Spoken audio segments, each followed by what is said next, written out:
بسم اللہ الرحمن الرحیم۔ السلام علیکم ناظرین، بھارت میں ایگزٹ پول کے نتیجے آ چکے ہیں جن میں مودی نے میدان مار لیا ہے۔ ایگزٹ پول کے مطابق مودی نے 351 سیٹ جیتی ہوئی ہیں، جس کا مطلب اگر سرکار بنتی ہے تو ایک اچھی مضبوط سرکار بنے گی۔ اگر مودی دوبارہ آ گیا تو دنیا کے لیے وہ جیسا بھی ہو، وہ اپنے ملک کی مائنورٹیز کے لیے کیسا ہوگا، یہ سوال بنتا ہے۔ ناظرین، الیکشن کے رزلٹ 23 مئی کو آ جائیں گے۔ اب آپ کے ذہن میں یہ آ رہا ہوگا کہ ایگزٹ پول کیا ہے۔ ایگزٹ پول میڈیا والے کرتے ہیں۔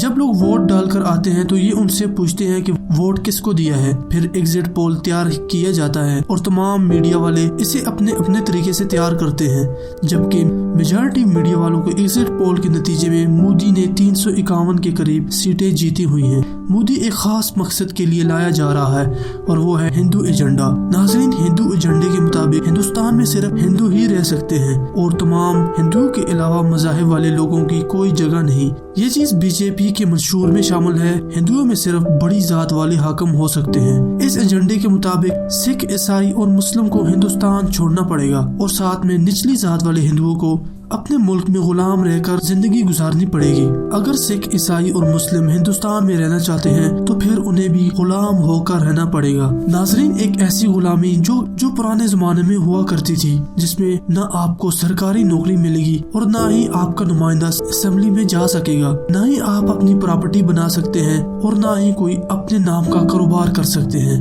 آپ کے تمام حقوق مکمل طور پر ختم کیے جائیں گے۔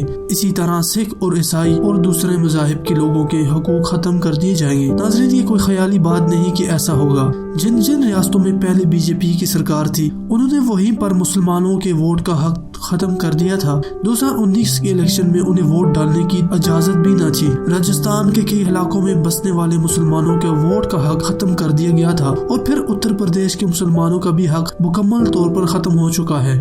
ناظرین، ہندوستان کی اس ریاست اتر پردیش میں مسلمانوں کی تعداد لاکھوں میں نہیں بلکہ 9 کروڑ مسلمان اس ریاست میں بستے ہیں اور ایک کو بھی ووٹ ڈالنے کا حق نہیں۔ آپ کو جان کر حیرانی ہوگی کہ اس صوبے میں سے ایک مسلمان بھی جیت کر نہ ہی صوبائی اسمبلی نہ ہی قومی اسمبلی میں گیا ہے اور نہ ہی پہلے گیا تھا۔ یہاں پر پوری ریاست میں ہندو لیڈر سلیکٹ ہو کر آگے جاتے ہیں اور مسلم لیڈر آگے نہیں جا سکتا کیونکہ مسلم کو ووٹ کا حق حاصل نہیں، اس لیے وہ اپنے نمائندے کو آگے نہیں بھیج سکتے۔ اب یہ صورتحال پورے ہندوستان میں بننے جا رہی ہے۔ اگر ایگزٹ پول کے نتیجوں کو دیکھیں تو مودی سرکار بنتی نظر آ رہی ہے۔ اگر ایسا ہوتا ہے تو پورے ہندوستان کے 25 کروڑ مسلمانوں کا ووٹ کا حق ختم کر دیا جائے گا۔ اس سے پہلے کہ مودی سرکار کے پاس اتنی سیٹیں نہ تھی، لیکن اس بار اس کے پاس 3rd میجارٹی نظر آ رہی ہے۔ اگر مودی سرکار میجارٹی بنا لیتی ہے تو وہ پھر اپنے ہر طرح کا بل منظور کرا لے گی اور وہی ہوگا جو اس نے اپنے منشور میں شامل کیا ہے۔ ہم پاکستان سے ان خطروں کو آج دیکھ رہے ہیں جنہیں ہمارے قائد اعظم نے 1947 سے ہی دیکھ لیا تھا۔ دوستو، اس سے کیا ہوگا اگر 25 کروڑ مسلمانوں کا ووٹ کا حق ختم کر دیا جاتا ہے اور پھر پورے ہندوستان میں کشمیر جیسے حالات بننے میں دیر نہیں لگے گی۔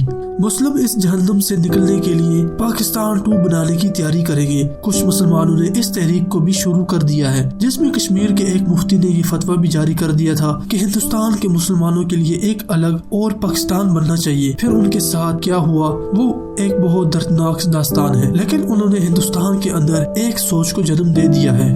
دوستو، ہندوستانی مسلمان اس سے پہلے پاکستان سے نفرت کرتے تھے۔ اس کی وجہ یہ تھی کہ وہ یہ کہتے تھے کہ ہندو اور مسلم کو ایک ساتھ رہنا چاہیے تھا، لیکن اب ان کی سوچ مودی گورنمنٹ کے بعد مکمل بدل چکی ہے۔ اب وہ بھی ہندوستان سے چھٹکارا چاہتے ہیں اور مودی گورنمنٹ ان کی اس ڈیمانڈ کو تقویت پہنچا رہی ہے۔ جب یہ 25 کروڑ لڑنے پر آ گئے تو ہندوستان کو فتح کرنے کے لیے پاکستان کو زیادہ محنت نہیں کرنی پڑے گی۔ اب ہم آتے ہیں کہ مودی سرکار پاکستان کے لیے کیسی ثابت ہوگی۔ دوستو، مودی سرکار میں ایک اچھی بات یہ ہے کہ وہ چھپتے چھپاتے دشمنی نہیں کرتی، وہ سب کے سامنے پاکستان کے ساتھ دشمنی کا اظہار کرتی ہے۔ اس سے فائدہ یہ ہوتا ہے پاکستان میں موجود امن کی آشا والے لوگوں کا منہ بند ہو جاتا ہے اور وہ ہماری فورسز پر تنقید نہیں کر پاتے۔ اس سے سارے پاکستان میں ایک آواز بنتی ہے۔ مودی کی اکثریت میں آنے کے بعد جنگ ہو سکتی ہے اور ہمیں نہ چاہتے ہوئے بھی یہ جنگ کرنی پڑے گی۔ اگر ایسا ہوتا ہے تو فروری والے حالات پھر دوبارہ بن جائیں گے اور پاکستان دوبارہ تاریخ کو دہرائے گا، جب ہم نے انڈیا کے جہازوں کو ایسے مار گرایا تھا جیسے چھوٹے بچے پرندوں کا شکار کرتے ہیں۔